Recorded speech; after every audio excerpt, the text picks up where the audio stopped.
más importante que ha sucedido en la transición Roberto, española. ¿quieres que nos cierren hoy el canal también, no? Por lo que veo. Porque... Madre mía.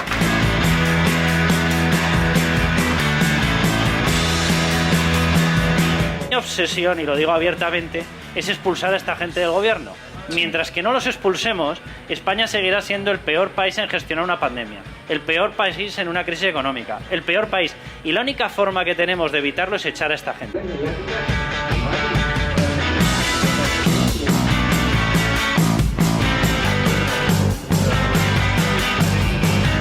Los Menas es otro caso típico, ¿no? En aras de la bondad y de la hermandad entre los pueblos, y pues se permite un tipo de cosas que no tendrían por qué permitirse, pero es el país que tenemos.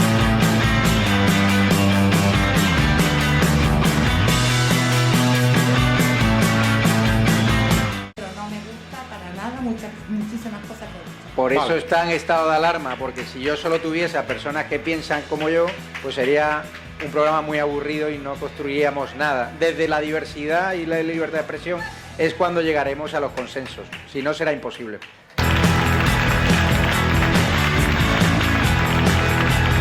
Y yo lo que veo más grave de este país, aparte de la política, la economía, etcétera, es la actitud de la gente. Yo veo una actitud de la gente, con todo el respeto, depresiva, una actitud de gente que no sabe dónde esconderse, una actitud de gente que hay un problema y tiene miedo a explicarlo, una actitud de gente que en el fondo, los que hemos hablado mucho de Cataluña, parece a veces la frase que ya se decía en Cataluña, que en Cataluña no hacía falta políticos, hacía falta un autobús de psiquiatras.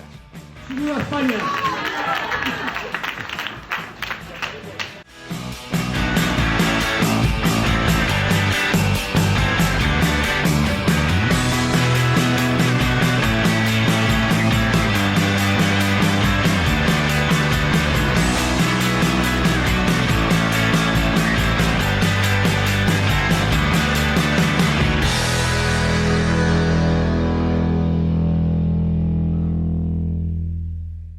Un año y medio ha transcurrido aproximadamente entre esta llamada a la caza por parte del chequista de la Navata.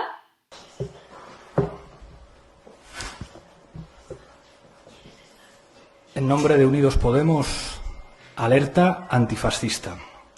Y este titular, que estos días nos dejaba la indignación de Iglesias, que había tenido que cortar súbitamente sus vacaciones por una pintada en el suelo.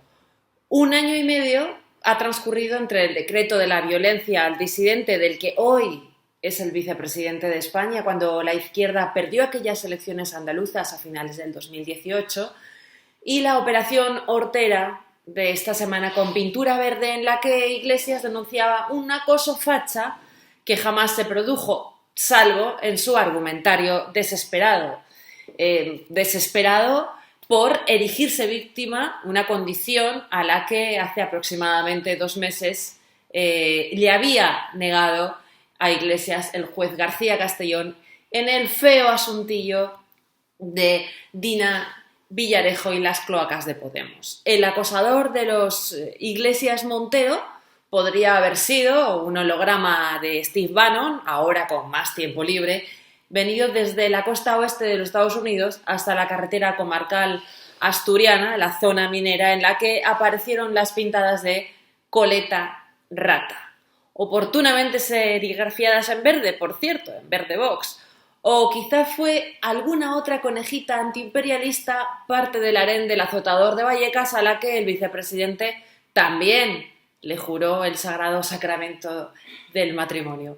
Sea como sea, son ahora aproximadamente las 10:30, 11 menos cuarto, y en este momento aún no se conoce absolutamente nada sobre el facha acosador de la pareja, al igual que jamás apareció, acuérdense, aquella víctima propiciatoria de Pablo Soto, el edil podemita en silla de ruedas al que Iglesias acusó de acosador sexual y que supuestamente había acosado a una compañera, que jamás apareció ni siquiera en un medio público para machacar al presunto culpable, para consumar una purga ideológica. Y al igual que tampoco, por cierto, aparecieron las pruebas del acoso sexual con el que el fantoche del vicepresidente quiso quitarse de encima al abogado Calvente. Lo que sí sabemos es que ha habido muchos periodistas que, como siempre, unos partidarios y otros no, se han apresurado a salir en mesas, en tertulias y en cuentas de Twitter a condenar el invent de Iglesias, porque en este país es una moda que le encanta a mucha gente, solidarizarse hasta con los que decretan la caza de los demás con los pies encima de la mesa. La solidaridad con todo bicho viviente es una costumbre muy molesta. En el fondo es una cosa muy católica que afecta hasta a los que reclaman constantemente que España debe ser laica o no ser, para hacerse los guays con el resto de los compañeros. Hay que solidarizarse como si el resto se nos fuera a echar encima y fuéramos a ir al infierno si no empatizáramos hasta con un tipejo como Iglesias. Es una moda infantil e insana solidarizarse, desde mi punto de vista, sin exigir pruebas albraguetas, con esa urgencia y esa torpeza de equiparar al psicópata con sus perseguidos y con los que se jugaron la vida de verdad. Por eso que Iglesias llamó en una erricotaberna en la que antaño se programaban secuestros y asesinatos ese papelito del 78. Izquierda vasca y con Sabino, que, si me permitís un comentario como español, para nosotros es mucho más que un diputado vasco, es un diputado del pueblo, es quizá el que haya sido capaz de conectar de manera más contundente con las reivindicaciones. Digamos, hay una constitución material que va mucho más allá de lo que se escribiera en el papelito aquel de 1978. Cuando finalmente os vayáis y decidáis como pueblo, os echaremos mucho de menos. Y quien se dio cuenta de eso desde el principio fue la izquierda vasca y ETA. Por mucho procedimiento democrático que haya, hay determinados derechos que no se pueden ejercer en el marco de la legalidad española, por muchas cosas que diga la legalidad española, en el que la audacia es absolutamente crucial para conjurar esos monstruos en forma de fascismo que también amenazan en la situación de crisis europea. Muchas gracias. Sin embargo, periodistas de todo tinte han dicho estos días que no hay ninguna diferencia entre el acoso a Rita Barberá o a Abascal o a Camps, con el que sufrió, supuestamente, Iglesias y su mantenida con carnet de pareja. De hecho, ¡qué estupidez!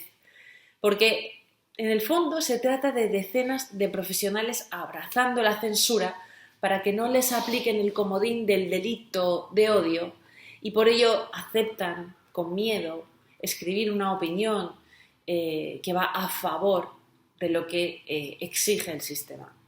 Anular el instinto de supervivencia necesario en cualquier persona normal, ya que es ciertamente saludable sobrevivir, querer sobrevivir, defenderse de un marxista psicópata. Así es como se definió Iglesias hace muy poco. Y por supuesto eso implica nuestro derecho a despreciar en grado sumo a Iglesias, como alegrándonos de unas pintadas que le llaman rata. Llámeme sectaria, llámeme totalitaria, pero por lo general yo tengo la puñetera manía de rechazar aquello que me puede matar. Y los comunistas matan de una u otra forma, de hambre, por ruina, por violencia directa, más tarde o más temprano, aunque las checas de hoy sean posmodernas.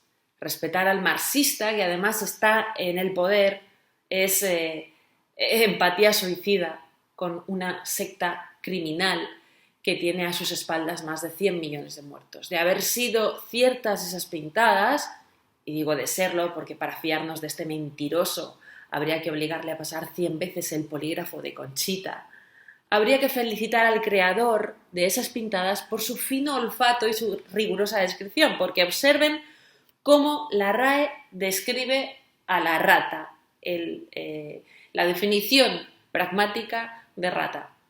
Mamífero roedor de coleta muy larga, con cabeza pequeña, hocico puntiagudo, cuerpo grueso, patas cortas, pelaje gris oscuro, muy fecundo y voraz.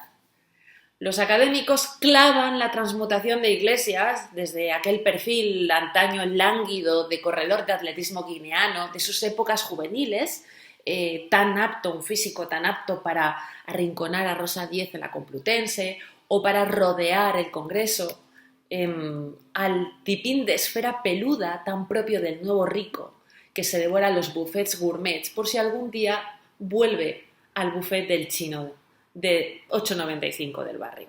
Fecundo y voraz a la vista de que no deja de engendrar hijos y colocar amores clandestinos con buenos sueldos a costa del dinero de los ciudadanos. Yo les animo a ustedes a disfrutar en grado sumo todas las pintadas de desprecio a Iglesias, como una primera cita en un paisaje idílico en la playa, cargada de cortesía del patriarcado, o a disfrutarlas como esa carne de Kobe que por primera vez se les deshace en la boca, o como una partida épica ganada en el Call of Duty, o como un Tanqueray saboreado con los colegas, que por cierto, muchos de ellos no vemos desde marzo. Más allá de la afiliación nominal de la militancia, no hay ninguna diferencia entre Iglesias y Otegi. Y no me imagino a ningún periodista lamentando que llamen rata al líder de la banda terrorista a la que el vicepresidente ayudó, según una documentación incautada por la Guardia Civil el 30 de septiembre de 2013 al grupo de apoyo a presos etarras, Herrira, documentación que situó a Iglesias como su contacto en Madrid. Iglesias no es víctima, sino verdugo, burócrata de los que celebraban el atentado de Aznar, las pintadas de ETA en las grupas de los caballos del padre de Abascal. Iglesias no es un demócrata, no son unas pintadas dirigidas a un demócrata. Es el mismo tipejo que pronunció que el tiro en la nuca y el coche bomba eran actividad política, con la avidez y la pulsión sexual de una groupie que persigue a los toreros en los hoteles. ETA. ¿Qué quiere decir que las pistolas hablaban de política? La política puede ser boxeo o puede ser ajedrez. Hay quien entiende la política como entrar en una partida de ajedrez ya comenzada. A partir de unas reglas dadas y asumiendo que las piezas no están repartidas igual, uno está obligado a demostrar su habilidad y su astucia para jugar con los medios que tiene. Esta concepción tiene mucho que ver con el pesimismo de la inteligencia y el optimismo de la voluntad de don Antonio Gramsci. Seguramente hoy en día la única forma de entender la política en Europa occidental sea la de asumirla como una desigual partida de ajedrez. Pero hay otra forma de entender la política, entenderla como boxeo, entender que la paz no es más que el resultado de una guerra.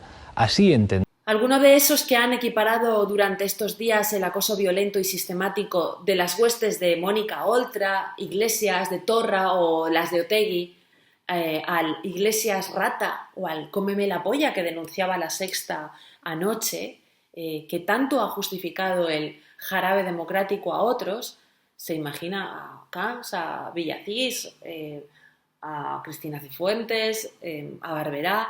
¿Se hubieran imaginado a Barberá excitada con un policía en el suelo al que los suyos le patean la cabeza?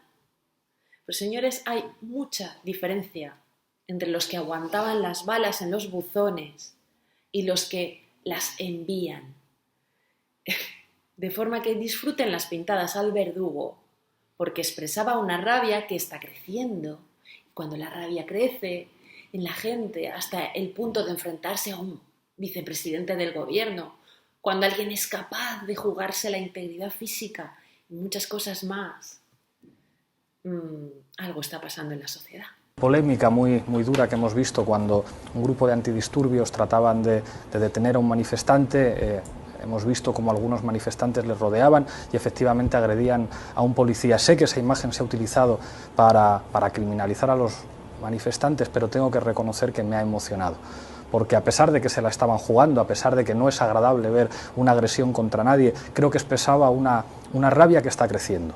Y cuando la rabia crece entre la gente hasta el punto de que alguien es capaz de jugarse la integridad física y muchas más cosas, atreviéndose con un funcionario público que está entrenado, que lleva un arma de fuego, que lleva un casco, algo está pasando en la sociedad.